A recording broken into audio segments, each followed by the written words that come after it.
Nagbabalik ang PTV News. Hindi sumang-ayon si Pangulong Rodrigo Duterte sa plano ni Philippine National Police Chief Director General Ronald Bato de la Rosa na isailalim muli sa training sa mga pasaway na opisyal ng pulisya. Nagbabalik si Julius Tisamburon sa detalye. Tinanggihan ni Pangulong Rodrigo Duterte ang plano ni PNP Chief Director General Ronald Bato de la Rosa na isailalim muli sa training ang mga pasaway na police officials. Sa panayam sa Pangulo, sinabi nito na mas pipiliin niyang isuspinde ang mga itiwaling pulis para masigurong malinis ang hanay ng pambansang pulisya. Pagka-transaksyon na, binabaril na lang, kinukuha pa yung pera, kinukuha pa yung drugs, and the scalawag sell it. Yung sabi ni Bato na mag-retraining, no. They will be suspended, all of them.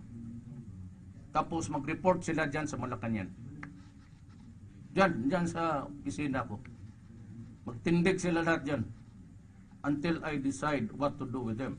Nauna nang ipinadala ng National Capital Region Police Office o NCRPO ang 387 police officers nito sa PNP National Headquarters sa Campo Crame para sa disciplinary training. Ang training na ito ay alinsunod sa utos ni General Bato na cleansing of bad cops. Pagdidiin naman ng Pangulo, bakit kailangang isailalim sa retraining ang mga pulis, lalo na ang mga scalawags? That there's a need for us to review all of the activities. Because I believe sincerely that the police, PNP, is corrupt to the core. Hindi naman lahat. Pero there's a group of stupid kalawags there. Kita mo yung crime situation. Rape dito, rape doon. Bukod sa PNP, damay din ang National Bureau of Investigation kung saan naunang inatasan ng Pangulo na itigil naman ang lahat ng kanilang anti-narcotics drive. The NBI is also suspended from enforcing it's only the armed forces of the Philippines and PDEA.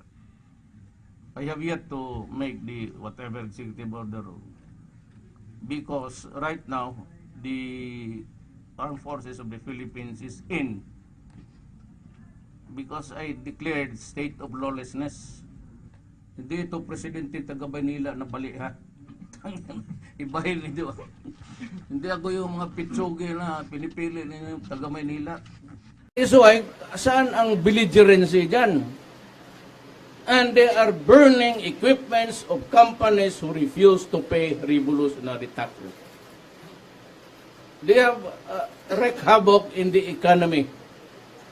So, kung anong gustong gawain ninyo sa gobyerno o sa tao, gagawin ko rin sa inyo. Sir, subject sila sa Geneva Convention. What? I do not. Yung Geneva Convention is only good if you are a rebel front. You do not have the honor. Wala na. Geneva, no. And the human rights should look into the killing of the soldiers. Sir, will you consider declaring all-out war against the NPA? No, I said that's a law enforcement, but I have the armed forces.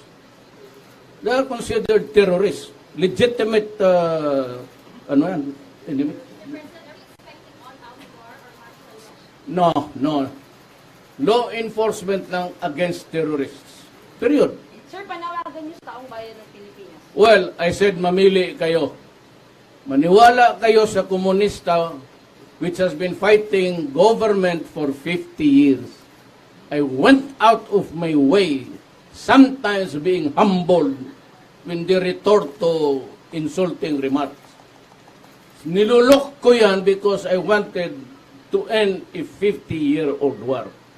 But apparently, it seems to me that itong mga terorista wants another 50 wars of killing of Filipinos. Patayan tayong Pilipino ang gusto nila. Okay. Yung arrest orders for the... They were released on condition that they will participate in the Oslo talks. The only way to do that was to give them the right to bail. But actually, leaders sila, they are not qualified. But we had to convince the judges, despite of the objections of the judiciary, nakiusap na lang kami so that the talks will succeed because ako personally, I'm desperately trying to find a way to end this 50 years old war. Sabi nila, by the way that they have behaved, they do not want it, and so, I will oblige. Sabi ko sa akin, tumawag si, I think it was Belio Oldoresa, just called in this afternoon, earlier before I went inside for a conference with the military officer. Ano ba sabi ko, fold your tents. And yung lahat ng nasa labas, kayo na-release. Umuwi na kayo dito because you are wanted. And upon your arrival, I will arrest you and place you back in prison. Okay? Ngayon, kung ayaw ninyong bumalik, you are fugitives, I will cancel your passports and will inform the international police for an international warrant. Ngayon, gusto ninyo mag-asylum sa Netherlands? O sige, dyan.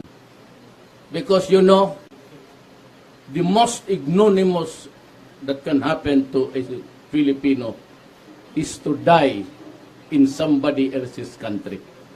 You want that for yourself, I'll give it to you. Cannot come back dito. Mamili kayo. 50 years. Hindi natapos to. Kayong mga sundalo dyan sa bukid. I am offering you peace. Wala na kayong bumaba na lang kayo, maghanap ako. I will find money to place you in settlements and I will proceed with the land reform. Mr. President, sa assistance ni Manatag, Mr. President. Okay? They are covered with JASIC, the What justice? JASIC. Wala akong imbesibig color. Sir, how about Basta lahat mag-surrender, tanggapin ko. Sir, how about Joma season? Mas sour yung relationship. Huwag na silang bumalik dito. Lalanding talaga sila sa munting lupa. Lalanding, doon sila papunta lahat. Kung ayaw ninyo, sige, magpalibig na kayo dyan sa bayan ng Ina. Nililibing ang muka mo dyan sa poste ng mga kamera. Lumas ka dyan. Sir, but do you actually have an accounting on where the released NCAs are? Because I understand that the zones are said to be just in Metro Manila. Again. Sir, do you actually have an accounting or do you have information on where I will, of course. of Of course, the military has been keeping tab of their activities. But I have issued an alert sa immigration na kung magbalik sila, they will be subjected to an arrest. yung mga nandito po sa Metro Manila? Alam namin. Alam ng military.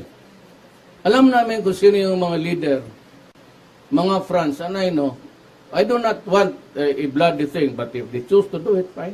Kailan umpisa ulihin, sir? Ano? Kailan umpisa ulihin? Hindi ako mag-umpisa, maghintay lang ako. Sabi nila, reactionary ang gobyerno. Yes, of course. We will not do anything. But I will wait. Basta ako, kung anong ibigay ninyo sa gobyerno, mga sundalo, ibigay ko talaga sa inyo. Fair is fair. Deadline for their surrender. Wala na ako dyan. Yung pag-lift na ko ng ceasefire, they can begin their attacks. And we are prepared. And I will use the assets. Maraming aeroplano dyan. Karami na natin. May mga jets na tayo. Ihulog ko lahat yan. Well, I leave it to the military to do it. It's a job. I will not interfere. I will never interfere. Hindi ko trabaho yan. Trabaho nila yan. Okay? Ano ba? Sir, thank you. Yung CBCP po, nag-release po kanina passport statement na yun daw po ang against po the drug war. I-require po nila lahat ng simbahan na yun po sa tingin. Kayong mga Katoliko, kung maniwala kayo dyan sa mga pare, pati obispo, doon kayo. Kung gusto ninyo mapunta ng langit, doon kayo. Kayo yung gusto ng matapos ang droga, pero magpunta ako sa impyerno, sumabay kayo sa akin. Thank you, sir. Ingat.